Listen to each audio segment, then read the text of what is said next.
ओबीसीचे नेते हे सगळे त्या रॅलीमध्ये आपली मतं मांडणार आहेत. साधारणपणे आता 2 रॅली ज्या आहेत मराठवाड्यात झाल्या. एक रॅली इंदापूर म्हणजे पश्चिम महाराष्ट्रात झाली. आता ही एक विदर्भात होईल. परवा कोकणात म्हणजे ठाण्यामध्ये ती ओबीसी एल्गारची रॅली आहे. 24 तारखेला अमरावतीची म्हणजे पश्चिम विदर्भाची रॅली होईल. मग त्याच्यानंतर सोलापूर, पंढरपूरची किंवा नांदेड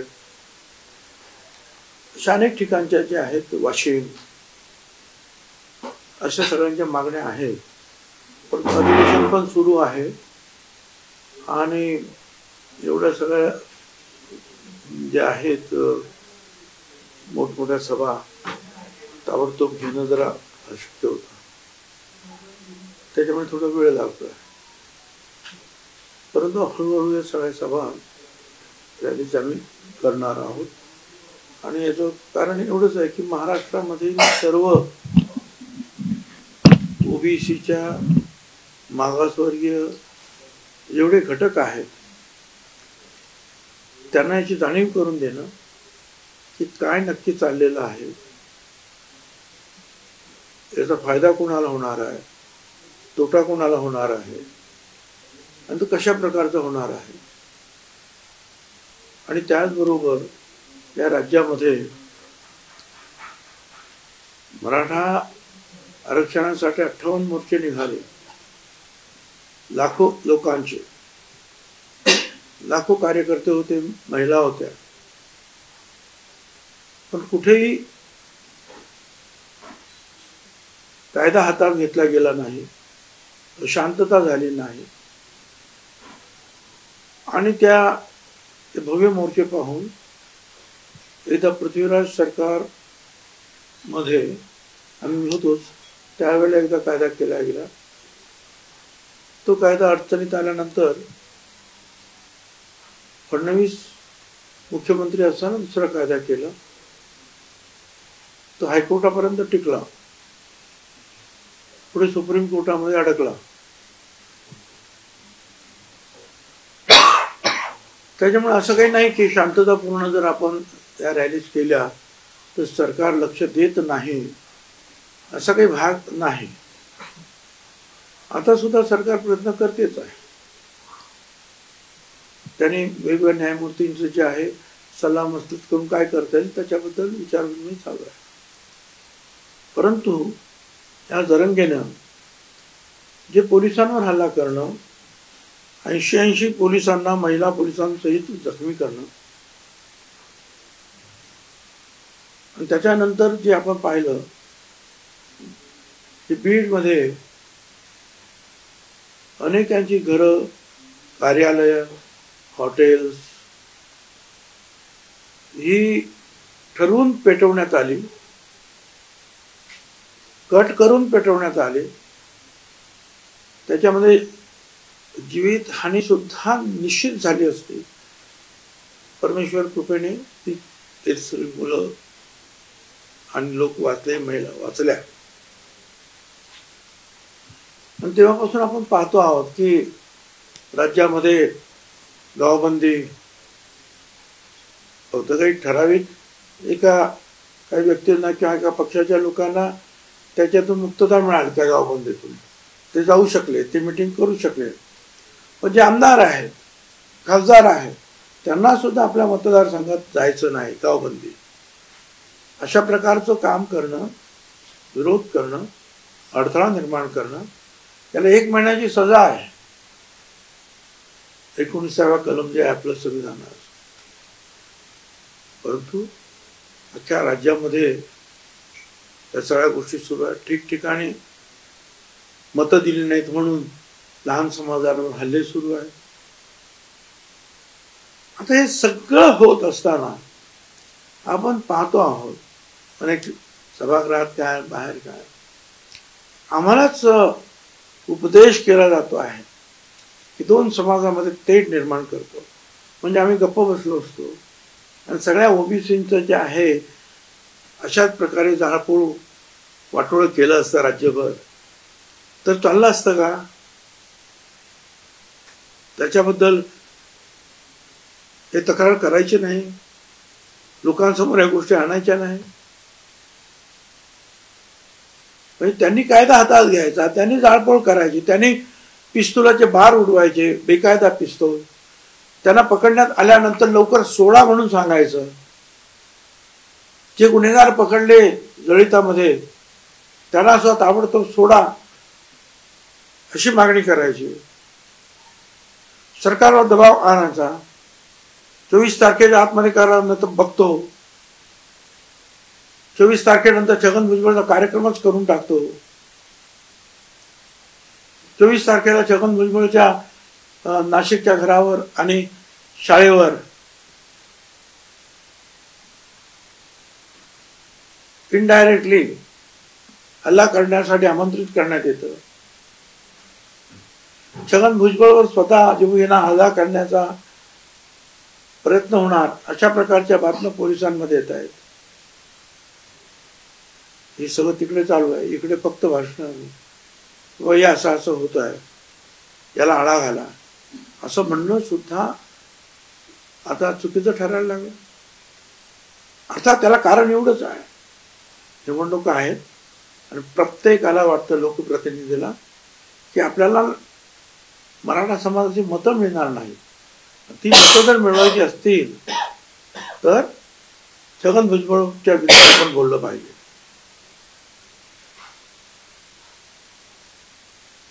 आता हे बोलतात की ओबीसीला धक्का न लावता, अरे अगोदर तुम्ही कुणबी सर्टिफिकेट जर चुकीची वाटेल तेवढी तर ते आलेत ना आपोआपच ओबीसी मध्ये, धक्का लागला.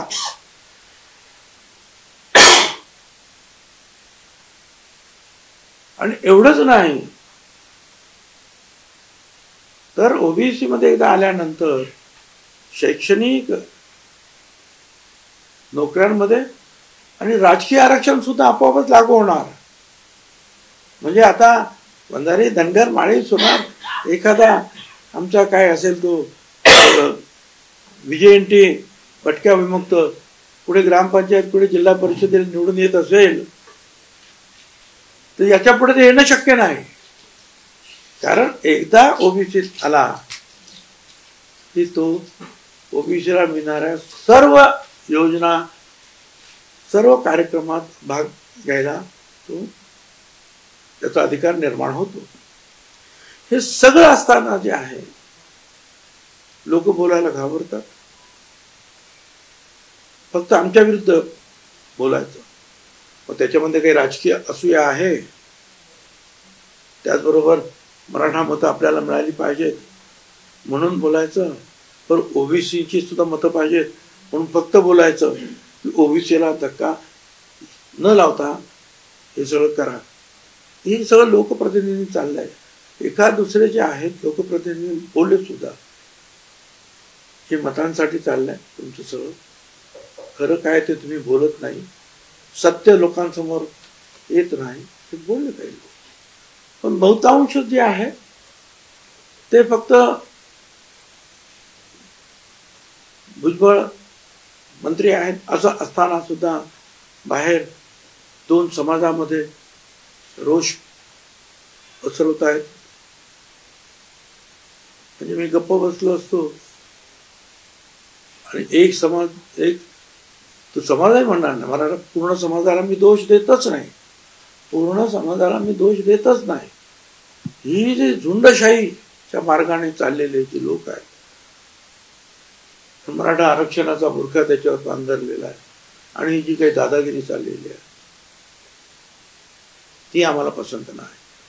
ठीक आहे, आणि त्याच्या ही भूमिका घेतल्यामुळं जे काही सोसावं लागेल, भोगावं लागेल ते भोगण्याची आमची तयारी आहे. आता तुम्ही जरांगेची एक भाषा जी आहे त्याबद्दल आपण बोललेलं आहे. आता नवीन अल्टिमेटम दिलं 17 तारखेपर्यंत सरकारने काय ते सांगावं, नाही तर आमच्या आणि सरकारचा संबंध आहे. आणि 17 तारखेला अंतरवली सराटीमध्ये मोठी बैठक बोलली आणि पूर्ण समाजाला तिथे येण्याचं आवाहन करण्यात आलं. आता पण असं कुठल्याही सरकारला कोणी एक व्यक्ती कधी अशा प्रकारची धमकी देत होता, जनतेला वेठीस धरत होता, सरकारला वेठीस धरत होता. अरे मोठमोठी आंदोलनं झाली या देशामध्ये. अशा प्रकारच्या तारखा देऊन द्या तारखा, उद्या ते सरकारला तारखा देत आहेत, आज उद्या कोर्टाला तारीख देतील, या तारखेपर्यंत निकाल नाही लागला तर मग आमच्याशी काय वाटेल ते करत. एकदा सवय झाली वाटेल ते बोलण्याची आणि वाटेल तसा विध्वंस करण्याची,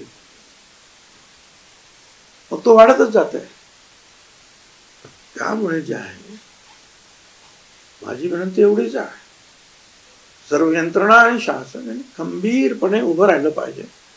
प्रामाणिकपणे मराठा समाजाला वेगळं आरक्षण कसं देता येईल याचे प्रामाणिक प्रयत्न केले पाहिजे. आणि काही कारणे असं काही होऊन पुन्हा एकदा तो फिटाळला जाईल कोर्टात, असं होता का? मराठा आरक्षणाच्या विरोधात तुम्ही बोलू नये, फडणवीसांचा वापर करायचा आणि भुजबळांना अजितदादाला बाजूला करायचं असाही आरोप जरांनी केला. असं आहे की माझं वय 76, त्यातले 35-36 वर्ष मी ओबीसी साठी काम करतोय. शिवसेना सुद्धा सोडली, इथेच नागपूरमध्ये मी 91 सालामध्ये मंडल आयोगावर. त्यावेळेला फडणवीस आमदार सुद्धा नव्हते. त्याच्यानंतर 10 वर्षाने फडणवीस आमदार झाले. आता ते मला काय सांगणार ना. मला कधी बाळासाहेबांनी सांगितलं की फक्त सांगायचं हा आपला कार्यक्रम आहे, मग तो कसा काय करायचा, काय बोलायचं हे मी ठरवायचं. त्याच्यानंतर पवार साहेब कधी मला सांगितलं नाही हे बोला किंवा ते बोला. आणि झालं ना एवढ्या वर्षानंतर 57 वर्ष मी सुद्धा राजकारणात आहे. जेवढी वर्ष शिवसेनेनं झाली समजा, नेमकी तेवढी वर्ष दिवस मला राजकारणात. आता मला कोणीतरी सांगावं आणि मी बोलावं अशी परिस्थिती नाही. मी माझ्या मनाचं आहे, बोलतो, माझे निर्णय माझे असतात आणि त्याच्या परिणाम भोगण्याची माझी तयारी असते. तुम्ही म्हणाल की हे एक संघर्ष आहे, तर कुठेतरी सरकार याला नियंत्रणात आणण्यासाठी अपयशी ठरतंय कुठेतरी. ते तुम्ही ठरवायचं. मी जे बोललो त्याचा इन्फरन्स काय करायचा काढायचा ते तुम्ही बघा. काय काल ध्वस असे म्हणाले की मास्टर माइंड नव्हतं कोणी बीडच्या घटनेमध्ये. मास्टर माइंड कसं नव्हतं, मी स्वतः तिथे गेलो. त्यावेळी लोकांनी सांगितलं, कोड नंबर दिले होते प्रत्येक ज्या ज्या ठिकाणी हल्ले करायचे. मग ते घरं असतील, शैक्षणिक संस्था असेल, राष्ट्रवादी काँग्रेस पक्षाचं शरद पवार साहेबांचं त्या गटाचं ऑफिस असेल, हॉटेल असेल, या सगळ्या कोड नंबर्स होते. त्याच्यावरून ते बोलायचे. 1 नंबर झाला, आता 15 नंबरवर येतोय, अमुक तमुक. मी तिथे गेल्यावर प्रत्यक्ष दुसरा तिसरा विषय मला असं वाटतं हे सगळं मी पाहिलं, ऐकले स्वतः. आणि मला सांगा, असं का एकदम उठाव होतो का? एखाद्या ठिकाणी होईल, बरोबर वेळेवर 1, 2, 3, 4, 5 आणि नेमके लोक पकडले गेले. एक प्रकाश सोळंके, आणि ते फक्त एवढंच बोलले होते तुमच्या काय समाज माध्यमावर की बाबा रे, ते यात सगळ्यांना काय, सगळ्यांना आरक्षण मिळत नाही, असं 1-2% आरक्षण मिळत आहे, नोकऱ्या एवढंच ते बोलले. म्हणून त्यांच्यावर राग. बाकी सगळे जे आहेत हे मागासवर्गीय आहे. फडणवीस अजितदादा तुम्हाला या सगळ्या विषयात साथ देत आहेत आणि पाठी उत्तर देऊन झालंय माझं. माझ्या नादी लागू नको नये तर उरलेले किस्से घडतील असं आत्ता जरांगे पाटील तिथे बसलेले आहेत. काय म्हणाले? माझ्या नादी लागू नको नाही तर राहिलेले किस्से. तुमचं नाव नाही घेतलं, उद्देशून लोक तुमच्याकडे आहे आणि मराठा समाज जो कोणी बोलला असेल त्याला म्हणा, तू काय, मी फार मोठे मोठे लोक अंगावर घेतलेले आहे, तू किस झाड की पत्ती आहे.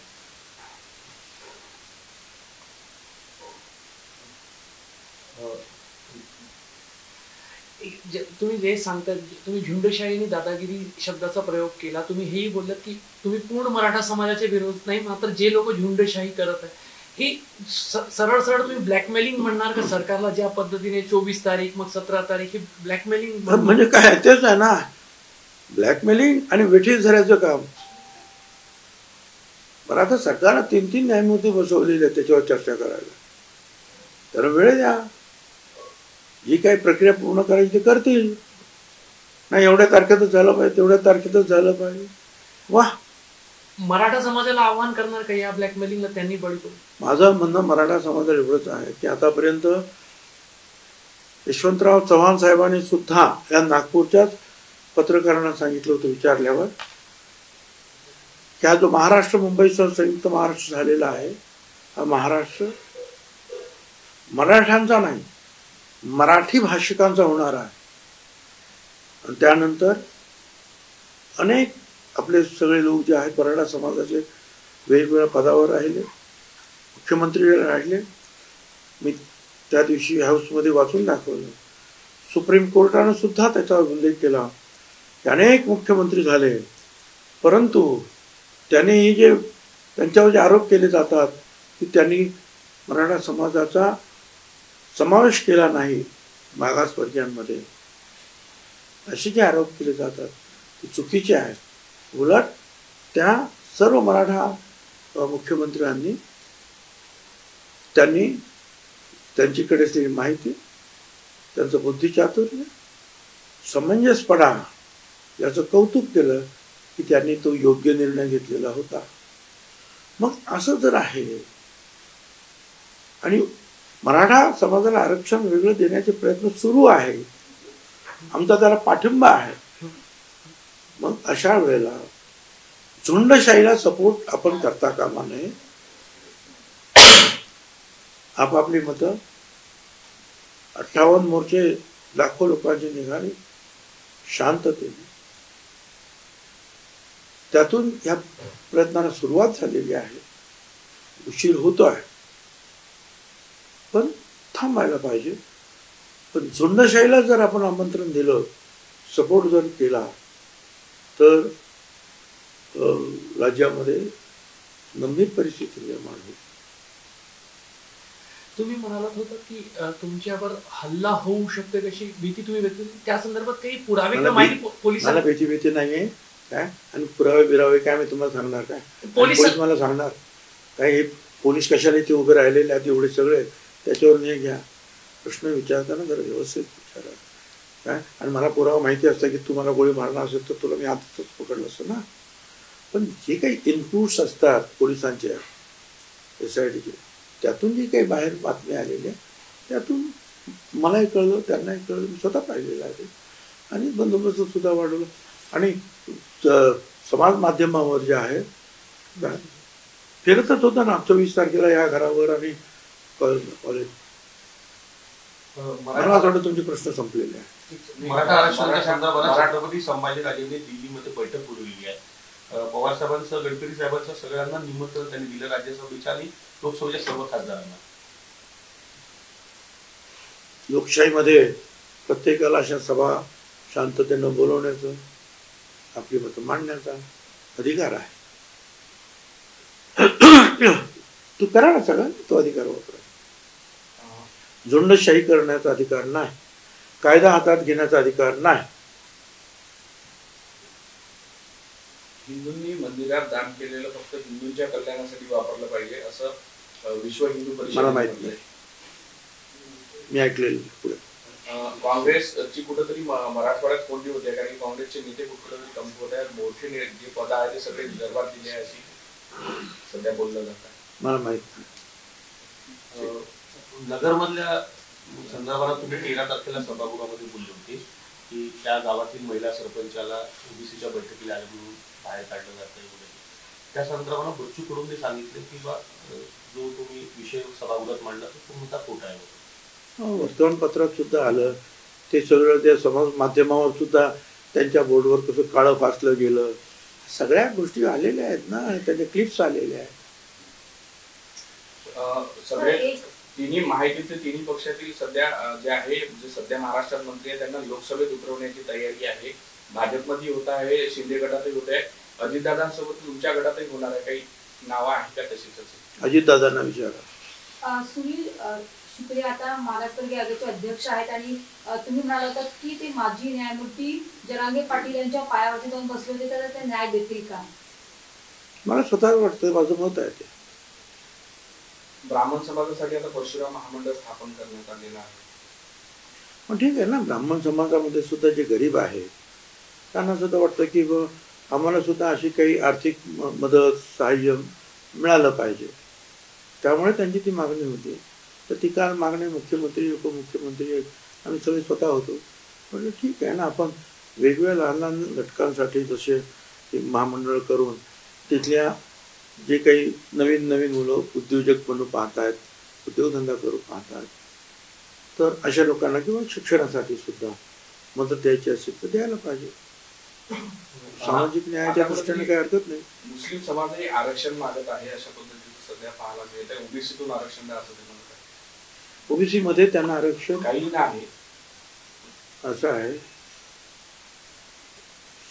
ओबीसींना जे इथे खाटीक म्हणतो आम्ही तिथे त्यांना तिथे कुरेशी म्हणतात, जिथे आम्ही कासार म्हणतो तिथे त्यांना मणियार म्हणतात, आम्ही जिथे त्यांना माळी म्हणतो तिथे त्यांना भगवान म्हणतात. तर असे जे सगळे घटक जे आहेत मुस्लिम समाजामध्ये त्यांना ह्या आरक्षणामध्ये घेतलेलं आहे. सर हिंदीत हाच प्रश्न, मुस्लिम समाज भी मांग कर रहा है कि उनको ओबीसी में आरक्षण दिया जाए.